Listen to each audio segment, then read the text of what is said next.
Hello students, welcome to my YouTube channel tutorial classes by Garima Singh. आज हम लोग MCA first sem की maths discrete mathematics पढ़ रहे हैं और इसमें आज हम लोग देखेंगे Boolean expression and Boolean functions. ठीक है, तो सबसे पहले जो भी कुछ पढ़ाया जाता है वो डिस्क्रिप्शन बॉक्स में होता है, तो आप वहाँ से अपने नोट्स ले लीजिएगा। और दूसरी बात, चैनल को सब्सक्राइब करना और लाइक करना मत भूलिएगा। तो आइए देखते हैं क्या होता है ये Boolean expression and function. Every Boolean expression define a Boolean function. Every Boolean expression define a Boolean function. For example fxy is equal to x dot y plus x bar dot y। तो x bar क्या है? x का complement है, तो चाहे उसको x dash से लिख दो चाहे x बार से लिख दो, एक ही चीज है। तो उसी को हमने इस तरीके से करके लिख दिया है।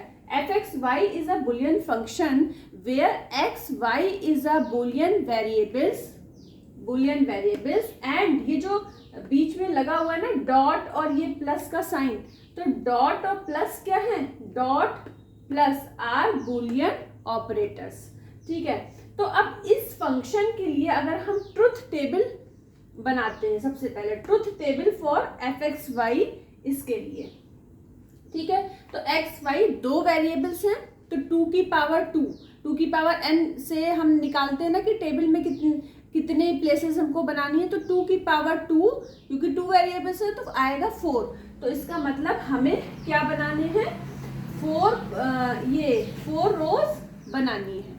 ठीक है, तो अब हमने क्या किया, आपको बताया था कि x और y दो वेरिएबल हैं, तो इधर से इधर ले जाइएगा, मतलब राइट से लेफ्ट की तरफ। तो जो पहला वेरिएबल होगा 2 की पावर 0 रखेंगे। 2 की पावर 0 इज इक्वल टू क्या होता है? 1। तो मतलब 1 0 आएगा, फिर एक बार 1 आएगा, फिर 0 आएगा, फिर मतलब 1 1 का उसमें गैप होगा। तो देखिए 0 1 0 1। अब 2 की पावर 1 x वेरिएबल के लिए तो 2 आया, मतलब 2 टाइम्स 0 2 टाइम्स 1, तो 2 टाइम्स 0 2 टाइम्स 1 हो गया।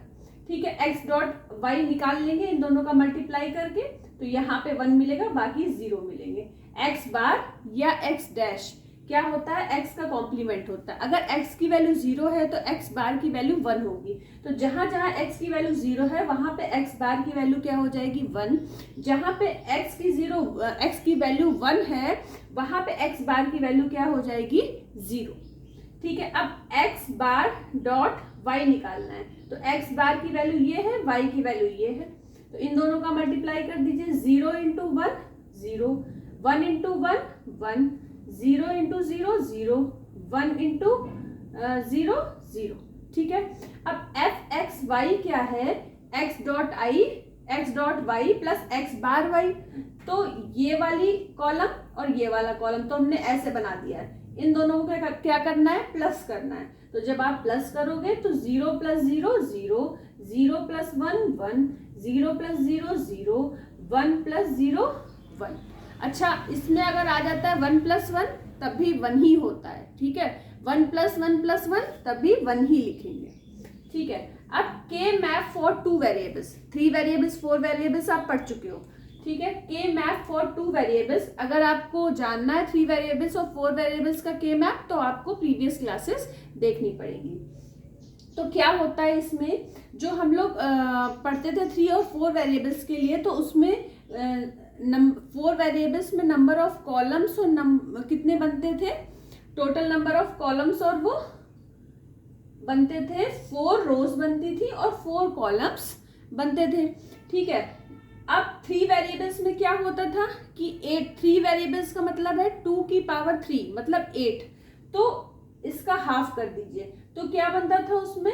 2 रोज बनती थी, कॉलम्स 4 होते थे लेकिन रोज 2 हो जाती थी। ठीक है, अब k मैप फॉर 2 वेरिएबल्स में क्या होगा कि 2 वेरिएबल्स के लिए तो 2 की पावर 2 4, मतलब 4 ब्लॉक्स बनेंगे। तो 4 ब्लॉक्स में क्या होगा? ये 2 रो बन गई और 2 कॉलम बन गए। तो first element m0, second m1, फिर m2 m3।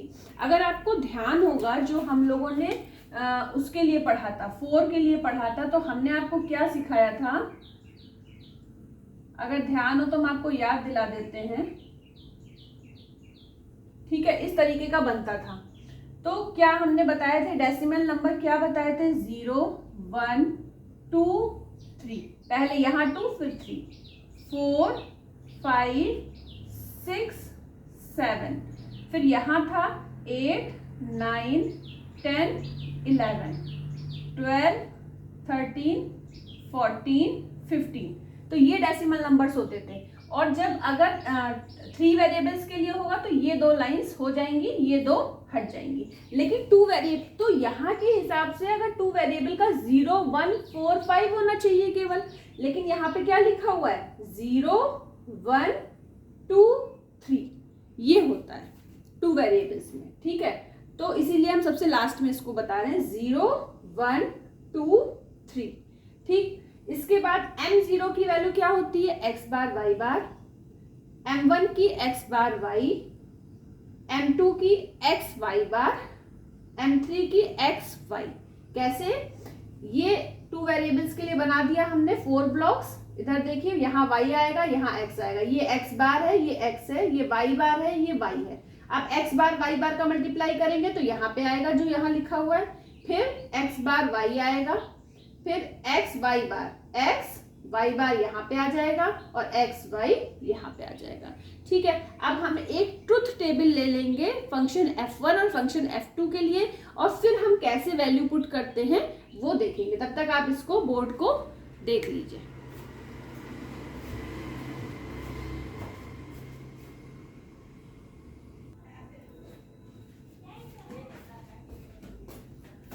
अब देखिए, truth table for f1, truth table for f2। ठीक है, 2 टेबल गिवन है, 0 0 1 1 0 1 0 1। ठीक है, x y की वैल्यू निकल गई 0 0 0 1। तो पहली वैल्यू क्या है, m0 m1 m2 m3। इसी तरीके से इसमें क्या निकला, पहली वैल्यू m0, फिर m1 m2 m3। देखिए 0 1 1 1। ठीक है, इसके बाद हमने दोनों के लिए k मैप बना लिया। ये क्या बना है, के मैप, ये भी क्या है, के मैप। ठीक है, अब आप देखो यहाँ पे, यहाँ देखिए पहले ब्लॉक में m0 होता है, m1 m2 m3, मतलब कि यहाँ हमने छोटा सा लिख लिया है 0 1 2 3।